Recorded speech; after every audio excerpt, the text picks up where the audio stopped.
नमस्कार दोस्तों, स्वागत है आपका आपके YouTube channel Uttarakhand all in one classes में। तो दोस्तों, आज का टॉपिक है उत्तराखंड कुमाऊं परिषद के अधिवेशन। ठीक है। तो देखिए दोस्तों, कुमाऊं परिषद के अधिवेशन से रिलेटेड काफ़ी क्वेश्चन आपके एग्जाम में बनते हैं। ठीक है। तो देखिए, काफ़ी जो डाउट हैं आपके, आज वो सारे क्लियर करने का प्रयास करूँगा। सारे अधिवेशन हम डिटेल में पढ़ेंगे, तो आप वीडियो को अंत तक देखिएगा दोस्तों। चैनल में पहली बार विजिट कर रहे हैं तो चैनल को सब्सक्राइब करना मत भूलिएगा दोस्तों। इससे पहले दोस्तों, मैंने जो हमारी डेली टॉपिक वीडियो होती है तो प्लेलिस्ट में जाकर उसको आप ज़रूर देखिए। उसमें हम ऐसे टॉपिक डिस्कस करते हैं जो कि आपको कहीं ना कहीं से छूट जाते हैं। ठीक है। तो 3-4 बुकों से मैं ये टॉपिक पॉइंट के रूप में आपको बताने का प्रयास करता हूँ, जिससे कि कोई भी चीज़ आपसे छूटे ना दोस्तों। ओके। तो चलिए, आज का टॉपिक है कुमाऊं परिषद के अधिवेशन, तो इसको डिस्कस करते हैं।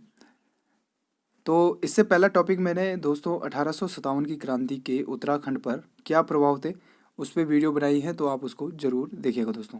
तो चलिए शुरू करते हैं कुमाऊं परिषद के अधिवेशन। तो दोस्तों, कुमाऊं परिषद का प्रतिवर्ष वार्षिक अधिवेशन होता था। ठीक है। कुमाऊं परिषद की स्थापना होती है 1916 में। ठीक है। जबकि इसका पहला अधिवेशन होता है 1917 में। ओके। वार्षिक अधिवेशन दोस्तों भिन्न भिन्न स्थानों में होता था, जिससे में स्थानीय समस्याओं के संबंध में विचार व्यक्त किए जाते थे। ठीक है। नए प्रस्ताव रखे जाते थे और समस्याओं के समाधान हेतु नीतियां भी बनाई जाती थी दोस्तों। ओके। तो देखिए, कुमाऊं परिषद की स्थापना होती है 1916 में। और देखिए दोस्तों, मैं आपको लास्ट में ट्रिक भी बताऊंगा, इनका अधिवेशन कहाँ हुआ और कौन यहाँ पे लीडर थे, तो आप वीडियो को अंत तक देखिएगा। अब देखिए दोस्तों, स्थापना करने वाले व्यक्ति। ठीक है।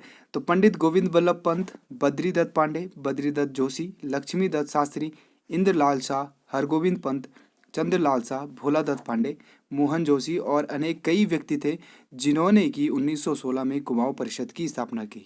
ठीक है। तो पहला टॉपिक आपका पॉइंट आपका ये बनता है कि कुमाऊं परिषद की स्थापना कब हुई? 1916 में। तो ये तो आपको पता ही होगा। ठीक है। तो अब आते हैं दोस्तों मेन टॉपिक पे, पॉइंट पे, कुमाऊं परिषद के अधिवेशन। ठीक है। तो देखिए, कुमाऊं परिषद का प्रथम अधिवेशन होता है दोस्तों 1917 में, जबकि स्थापना होती है इसकी 1916 में। एक साल बाद इसका अधिवेशन होता है। तो पहला अधिवेशन होता है दोस्तों अल्मोड़ा में। ओके। और इस अधिवेशन की अध्यक्षता करते हैं दोस्तों जयदत्त जोशी, जो कि अवकाश प्राप्त डिप्टी कलेक्टर थे। क्वेश्चन इस तरीके से पूछा जा सकता है कि कुमाऊं परिषद के प्रथम अध्यक्ष जयदत्त जोशी निजी जीवन में किस व्यवसाय से जुड़े थे? ठीक है। तो ये एक डिप्टी कलेक्टर थे दोस्तों, ये आपको याद रखना है। अब नेक्स्ट देखिए दूसरा अधिवेशन। ठीक है। तो दूसरा अधिवेशन होता है 1918 में। ठीक है। कुमाऊं परिषद का दूसरा अधिवेशन 1918 ईस्वी में हल्द्वानी में आयोजित किया जाता है। तो पहला हुआ था अल्मोड़ा में और दूसरा हुआ था हल्द्वानी में। इसकी अध्यक्षता की थी दोस्तों राय बहादुर तारादत्त गैरोला जी ने। ठीक है। तो दोस्तों, इस अधिवेशन में यह प्रस्ताव पारित किया गया कि 2 वर्ष के भीतर कुली उतार प्रथा को समाप्त किया जाना चाहिए। ठीक है। तो आपको पता है कि 1921 में कुली बेगार प्रथा का अंत हुआ। ओके। और कुमाऊं परिषद का इस कुली बेगार प्रथा जो आंदोलन था, इसमें एक अहम रोल था दोस्तों। ठीक है। अब बढ़ते हैं तीसरे अधिवेशन में। ठीक है। तो तीसरा अधिवेशन होता है 1919 में। ठीक है। और इसका स्थल था कोटद्वार गढ़वाल। ठीक है। आपसे पूछा जाए कि गढ़वाल में कुमाऊं परिषद का कौन सा अधिवेशन होता है, तो तीसरा अधिवेशन आपको याद रखना है। और इस अधिवेशन की अध्यक्षता करते हैं दोस्तों बद्रीदत्त जोशी। ठीक है। और इस अधिवेशन में जो भाग लेने वालों की संख्या थी वो लगभग 500 से अधिक थी। ओके। और इसी अधिवेशन को हिंदू मुस्लिम एकता कहा जाता है। ओके। हिंदू मुस्लिम एकता में का प्रतीक किस अधिवेशन को कहा जाता है? तो तीसरे अधिवेशन को कहा जाता है। ओके। नेक्स्ट है चौथा अधिवेशन। तो चौथा अधिवेशन होता है दोस्तों 1920। ठीक है। 17, 18, 19, 20, ये आपको याद रखना है। ठीक है। तो चौथा अधिवेशन 1920 में होता है और कुमाऊं परिषद का चौथा अधिवेशन होता है दोस्तों काशीपुर में। इस अधिवेशन की अध्यक्षता करते हैं हरगोविंद पंत। ठीक है। तो देखिए, पहले अधिवेशन की अध्यक्षता करते हैं जयदत्त जोशी। एक बार रिवीजन करा देता हूँ आपका। पहला अधिवेशन होता है अल्मोड़ा में और इसकी अध्यक्षता करते हैं जयदत्त जोशी। दूसरा अधिवेशन होता है 1918 में हल्द्वानी में और इसकी अध्यक्षता करते हैं तारादत्त गैरोला। तीसरा अधिवेशन कोटद्वार में होता है जिसकी अध्यक्षता बद्रीदत्त जोशी करते हैं। और चौथा अधिवेशन होता है काशीपुर में जिसकी अध्यक्षता करते हैं हरगोविंद पंत। ठीक है। अब देखिए चौथे अधिवेशन जो कि 1920 में होता है और 1920 में ही होता है असहयोग आंदोलन। तो आपको इसी से रिलेट करते हुए चलना है कि इसमें असहयोग प्रस्ताव भी पास हुआ था दोस्तों, ठीक है। इस आयोग की विशेषता थी कि इसमें युवा नेतृत्व प्रभावित बना, ठीक है, और इसमें जो उदारपंथी थे अपने मत को मनवाने में असफल रहे और उन्होंने परिषद को त्याग दिया। तो देखिए जो उदारपंथी थे वे इस परिषद से हट गए दोस्तों, और जो कुमाऊं परिषद की बागडोर थी वो अब युवा हाथों में आ चुकी थी।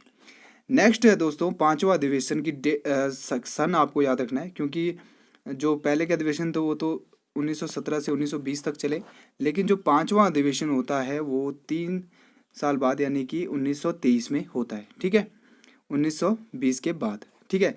तो ये होता है दोस्तों टनकपुर में, और इस आंदोलन की अध्यक्षता की थी बद्रीदत्त पांडे जी ने। ओके, ये आपको याद रखना है। अब देखिए दोस्तों, जैसे कुमाऊं परिषद था वैसे ही गढ़वाल में भी एक गढ़वाल परिषद की स्थापना की गई 1918 में, ठीक है। और कुमाऊं परिषद की भांति उत्तराखंड में भी गढ़वाल परिषद की स्थापना की गई और अक्टूबर 1919 में इसका एक विशाल सम्मेलन हुआ था श्रीनगर में, ठीक है। और गढ़वाल परिषद का प्रथम अधिवेशन हुआ था कोटद्वार में, ये आपको याद रखना है, जहाँ पर कि कुमाऊं परिषद का तीसरा अधिवेशन हुआ था, ठीक है, और नवंबर 1920 में होता है, ठीक है।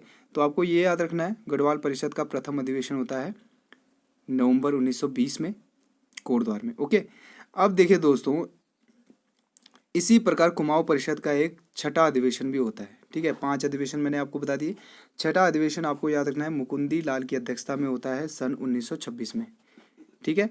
तो पांचवा अधिवेशन 1923 और छठवां अधिवेशन 1926। कुली बेगार आंदोलन कुमाऊं परिषद का एक अहम हिस्सा था जो कि 1921 में हुआ था। ओके, कुली बेगार आंदोलन क्या है इस पे मैं जल्दी आपको एक वीडियो दूंगा। अब आते हैं दोस्तों ट्रिक पे, ठीक है दोस्तों। तो ट्रिक है दोस्तों, अल्मोड़ा से हल्दी लाई और कूटा गया काशीपुर में, ठीक है। ओके, अल्मोड़ा से हल्दी लाई और कूटा गया उसे काशीपुर में, ठीक है। तो देखिए अल्मोड़ा, और अगर लीडर की बात करें तो लीडर हो जाएगा जय तारा बद्री हर बद्री, ठीक है। तो पहली ट्रिक आपको याद करनी है, अल्मोड़ा से हल्दी लाई और कूटा गया काशीपुर में। लीडर की है जय तारा बद्री हर बद्री, ठीक है। वैसे अगर आप 1-2 बार रिवीजन करोगे, याद करने की कोशिश करोगे, तो पांचों के पांचों अधिवेशन आपको वैसे ही याद हो जाएंगे, ठीक है। तो देखिए पहला अधिवेशन होता है अल्मोड़ा और लीडर रहते हैं जयदत्त जोशी, ठीक है। नेक्स्ट होता है हल्द्वानी और इसके अध्यक्ष रहते हैं तारादत्त गहरोला, ठीक है। तीसरा होता है कूटा यानी कि कोटद्वार और इसके अध्यक्ष रहते हैं बद्रीदत्त जोशी। चौथा होता है काशी में काशीपुर, इसके अध्यक्ष रहते हैं हरगोविंद पंत। और पांचवा होता है काशीपुर यानी कि टनकपुर में, और इसके अध्यक्ष होते हैं बद्रीदत्त पांडे। ओके, ये आपको याद रखना है दोस्तों, ठीक है। पूछा गया है और काफ़ी बार पूछा भी जाता है दोस्तों, ये आपको याद रखना है। ओके, तो देखिए इस प्रकार उत्तराखंड के नवीन नेतृत्व ने कुमाऊं परिषद के माध्यम से कुली उतार, वन नीति, लाइसेंस नीति, नयावाद, बंदोबस्त आदि अनेक समस्याओं पर कुमाऊं परिषद ने उत्तराखंड में विदेशी राज के अत्याचार तथा अन्यायपूर्ण नीति के विरुद्ध जन जागृति उत्पन्न की दोस्तों, ठीक है। उत्तराखंड की जनता को राष्ट्रीय आंदोलन में सम्मिलित करने का प्रमुख योगदान भी इसी परिषद को दिया जाए तो कोई अनुचित नहीं होगा, ठीक है। इसी परिषद के द्वारा अनेक नेता भविष्य के राष्ट्रीय आंदोलन के लिए तत्पर हुए, इसमें से जैसे पंडित गोविंद बल्लभ पंत हुए, ठीक है, हरगोविंद पंत, बद्रीदत्त पांडे, ऐसे लीडर हमें देखने को मिलते हैं, ठीक है। वास्तविकता तो यह थी दोस्तों कि यह आंदोलन उत्तराखंड के कांग्रेसियों द्वारा ही चला गया। इस आंदोलन का नेतृत्व वही नेता कर रहे थे जो कांग्रेस के सदस्य भी थे, जैसे हरगोविंद पंत हो गए, ठीक है, बद्रीदत्त पांडे। और बाद में 1926 में इसका यानी कि 10 साल के बाद इसका कांग्रेस में विलय भी हो जाता है। ओके, तो ये था उत्तराखंड के कुमाऊं परिषद का अधिवेशन, कहाँ कहाँ ये अधिवेशन हुए। तो वीडियो आपको हेल्पफुल लगी हो दोस्तों तो वीडियो को लाइक ज़रूर कीजिएगा। कुछ डाउट हो तो कमेंट जरूर कीजिएगा दोस्तों। कोई टॉपिक पे आपको वीडियो चाहिए तो वो भी आप ज़रूर लिखिएगा दोस्तों। तो चलिए मिलते हैं किसी नेक्स्ट टॉपिक पे, तो तब तक के लिए बाय बाय, टेक केयर।